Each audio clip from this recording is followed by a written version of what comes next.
Irmãos e irmãs, vamos a mais uma transmissão da liturgia da palavra, aqui nos meus endereços telemáticos.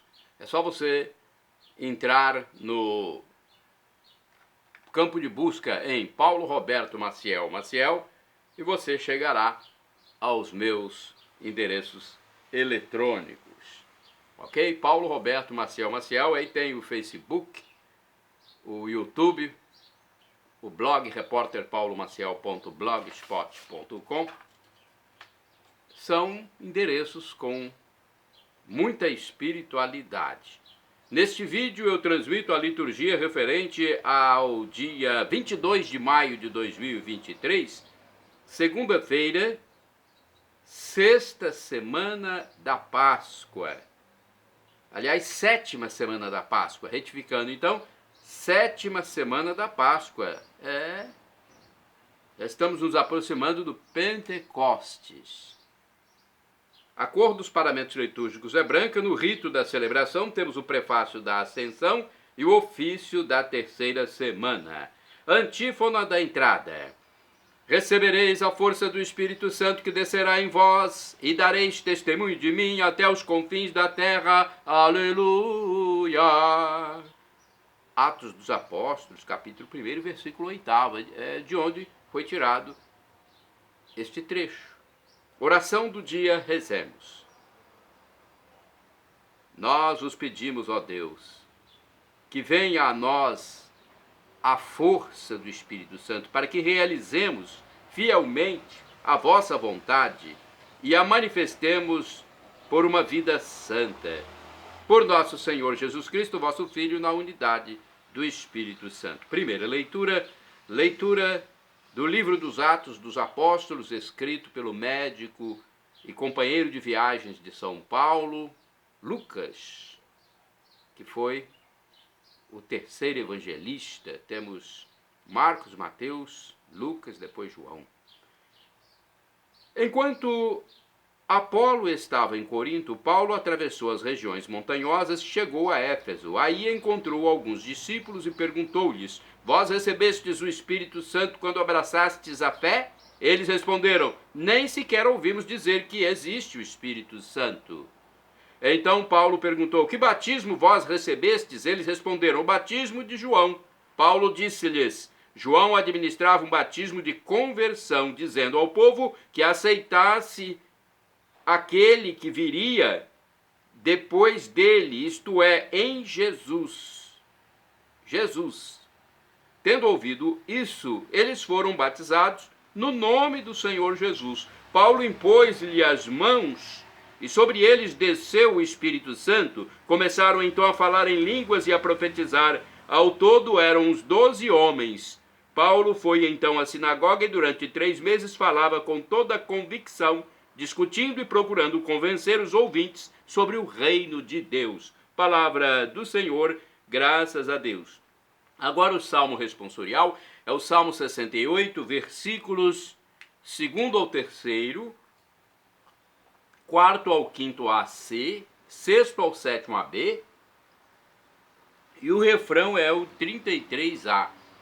Reinos da terra, cantai ao Senhor. Repetamos: reinos da terra, cantai ao Senhor. Eis que Deus se põe de pé e os inimigos se dispersam.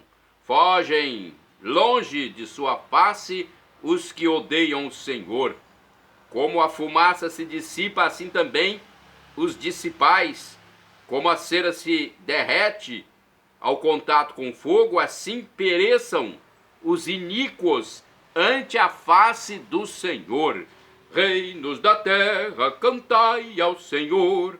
Mas os justos se alegram na presença do Senhor, rejubilam satisfeitos e exultam de alegria. Cantai a Deus louvai, cantai um salmo a seu nome, o seu nome é Senhor. Exultai diante dele. Reinos da terra, cantai ao Senhor. Dos órfãos ele é pai e das viúvas protetor. É assim o nosso Deus em sua santa habitação. É o Senhor quem dá abrigo, dá um lar aos deserdados, quem liberta os prisioneiros e os sacia com fartura. Reinos da terra, cantai ao Senhor. Repitamos: reinos da terra, cantai ao Senhor. Agora a aclamação ao Santo Evangelho com um trecho da carta de São Paulo aos Colossenses, capítulo 3, versículo 1. Aleluia, aleluia, aleluia, aleluia. Se com Cristo ressurgistes, procurai o que é do alto, onde Cristo está sentado à direita de Deus Pai. Onde Cristo está sentado à direita de Deus Pai. Aleluia, aleluia, aleluia, aleluia. Evangelho de Jesus Cristo segundo São João.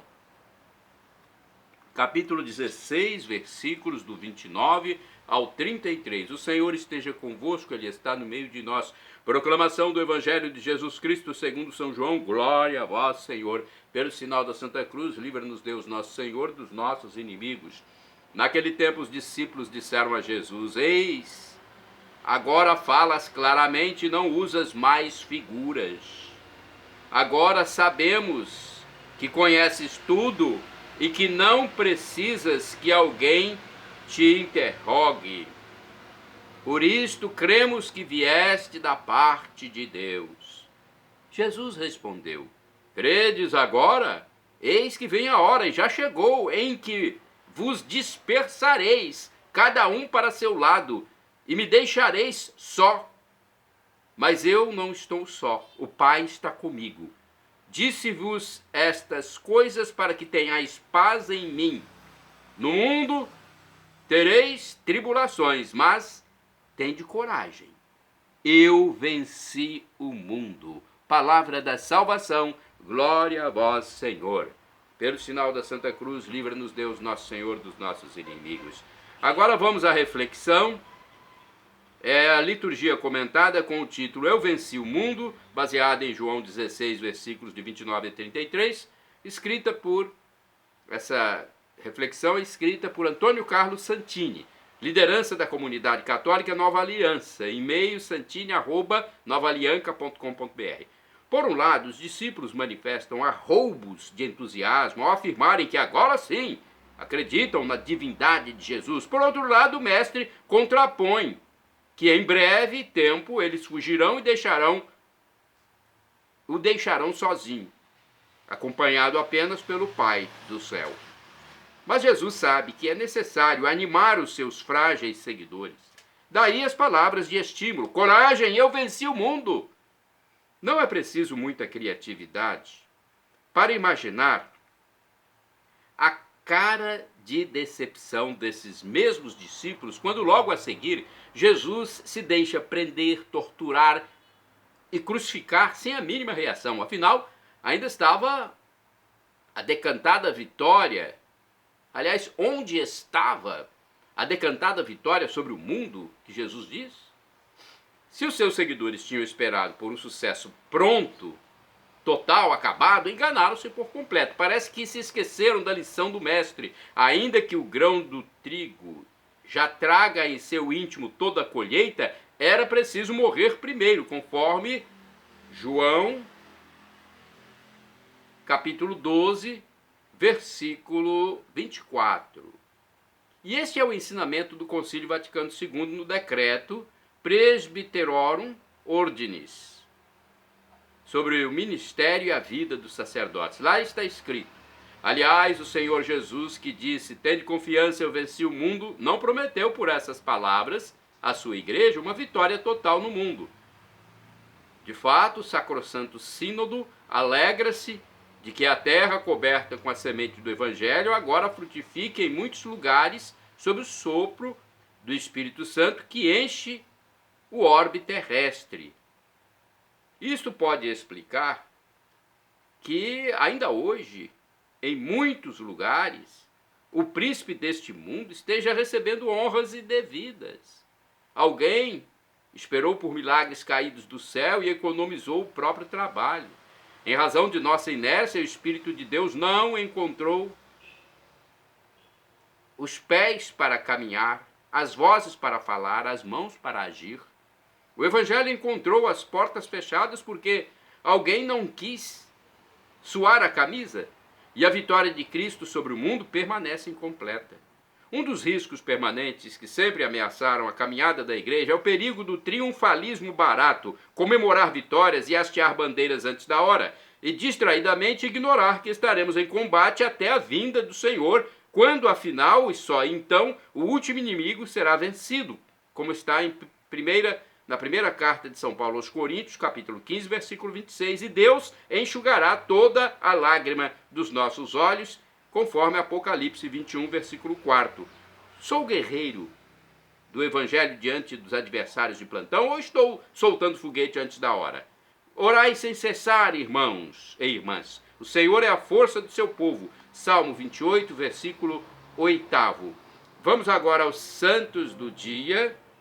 É importante dizer que no dia 22 de maio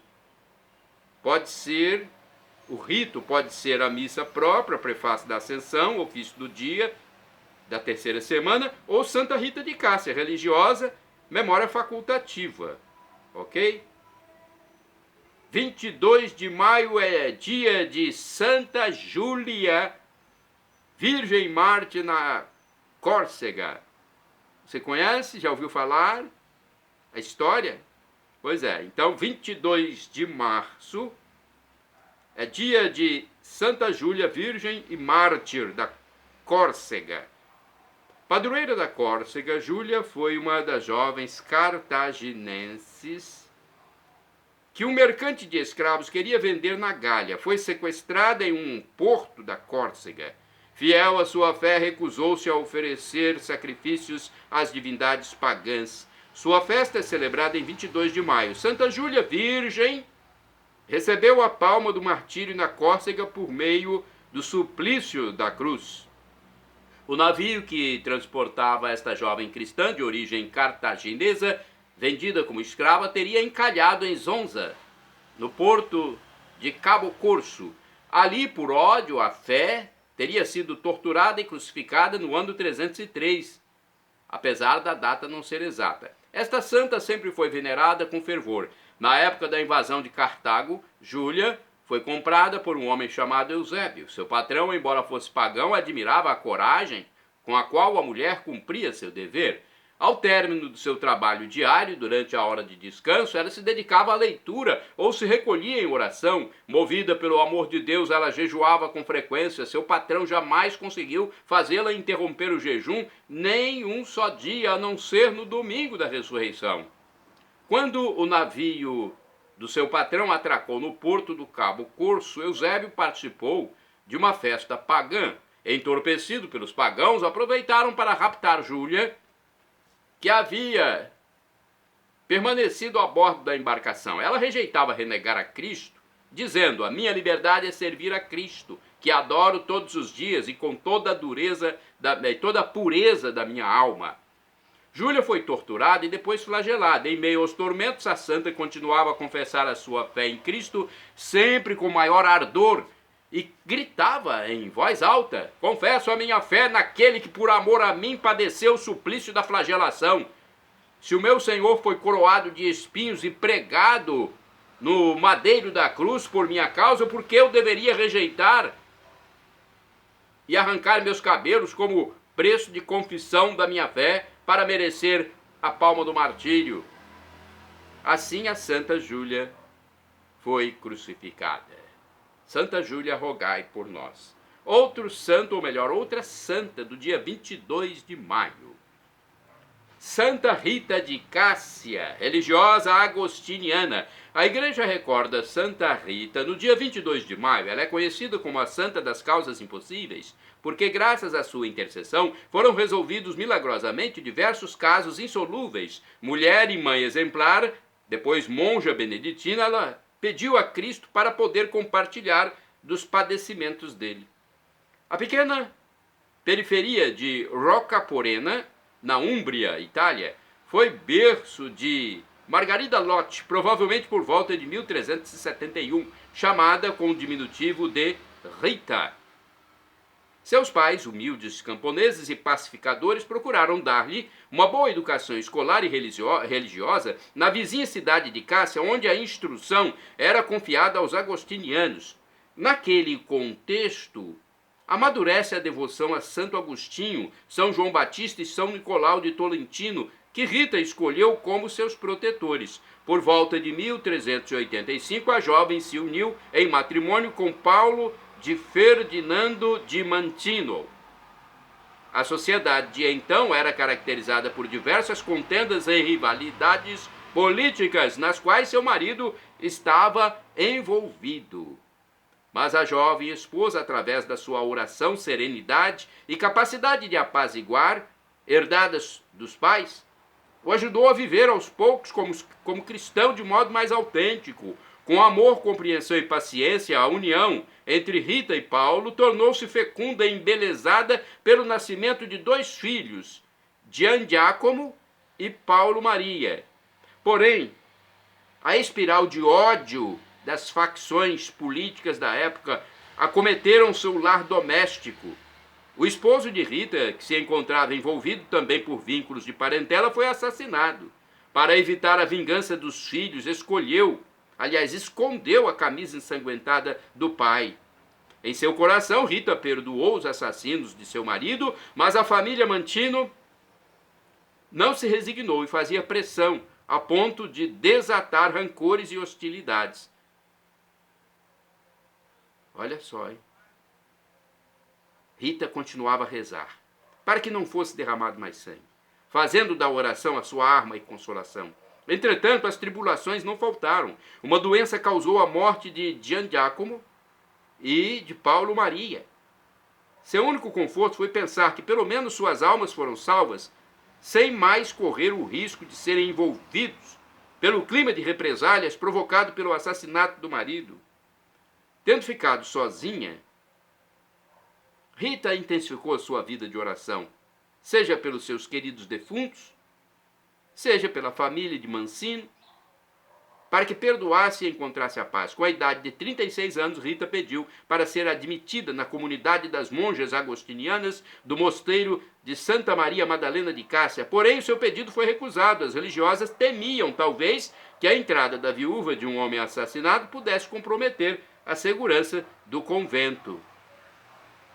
No entanto, as orações de Rita e as intercessões de seus santos protetores levaram à pacificação das famílias envolvidas na morte de Paulo de Mantino, e após tantas dificuldades, ela conseguiu entrar para o mosteiro.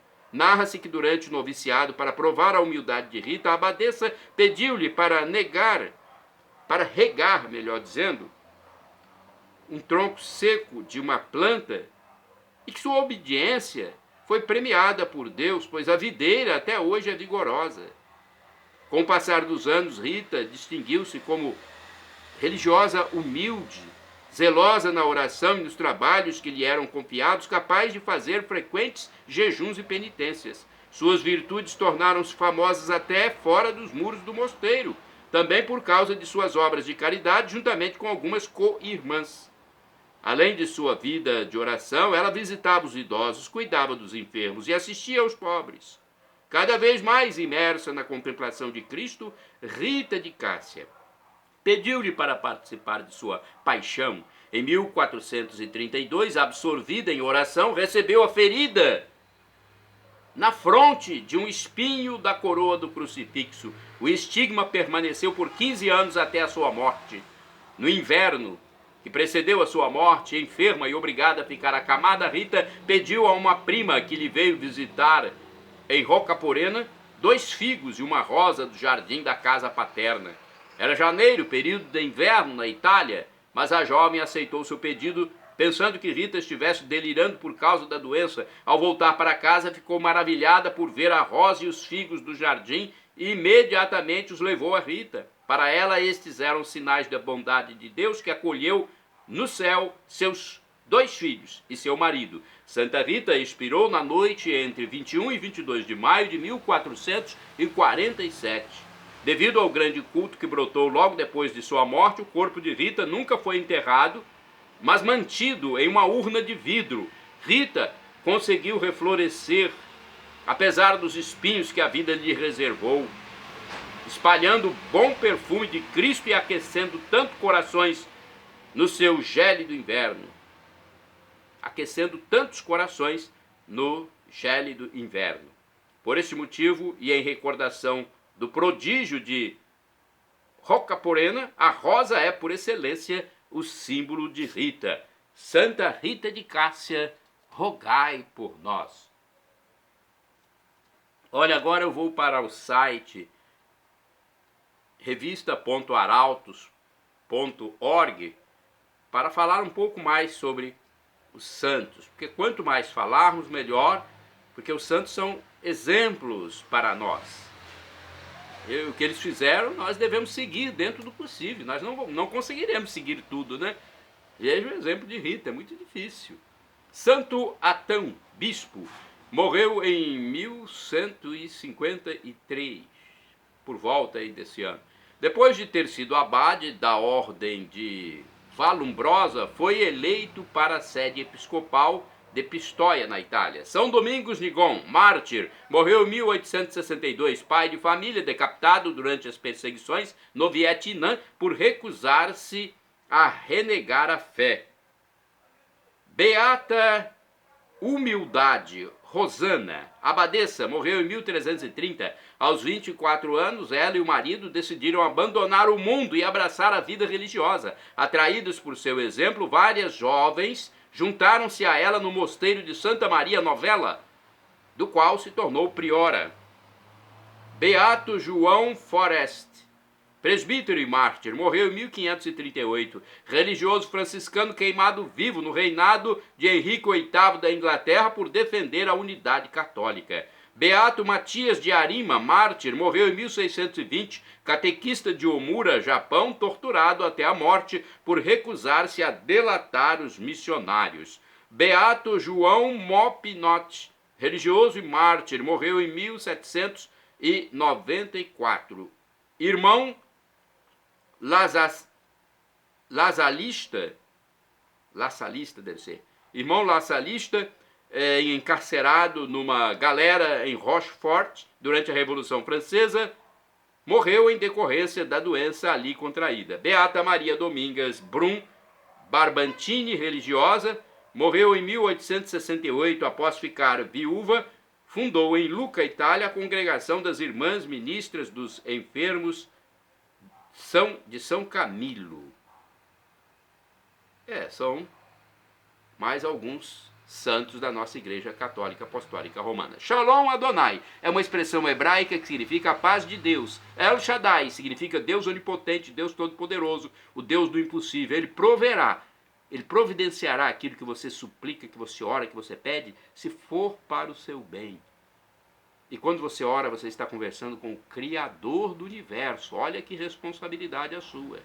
E ele pode nos dar 3 respostas, uma das 3, segundo o professor e escritor de mais de 100 livros da Igreja Católica, Felipe Aquino. Ele pode nos responder com sim, não ou espere. E agora do aramaico, dialeto de Jesus, eu clamo Maranatá com a tônica na última sílaba, como dizemos nós católicos, ou Maranata com a tônica na penúltima sílaba, como dizem nossos irmãos separados, os evangélicos ou protestantes. Não importa a pronúncia, o significado é o mesmo. Vinde, Senhor Jesus. Será o juízo final quando ele voltar. Não sabemos a hora nem o dia. Por isso temos que estar preparados. O apóstolo São Paulo disse que o sofrimento de agora, as tribulações de agora, nem se comparam com a glória futura que será revelada em nós quando formos viver junto de Deus Pai, Deus Filho e Deus Espírito Santo, quando teremos a visão beatífica de Deus. É o que está destinado para os crentes, os que acreditam em Deus, e não para os ímpios. Infelizmente, os ímpios se colocam assim por conta própria, pelo livre arbítrio, a livre consciência, o livre pensar, o livre agir que Deus nos deu. Por que não reconhecem que Jesus é Deus, segunda pessoa da Santíssima Trindade, Pai, Deus Filho, Jesus Cristo e Deus Espírito Santo.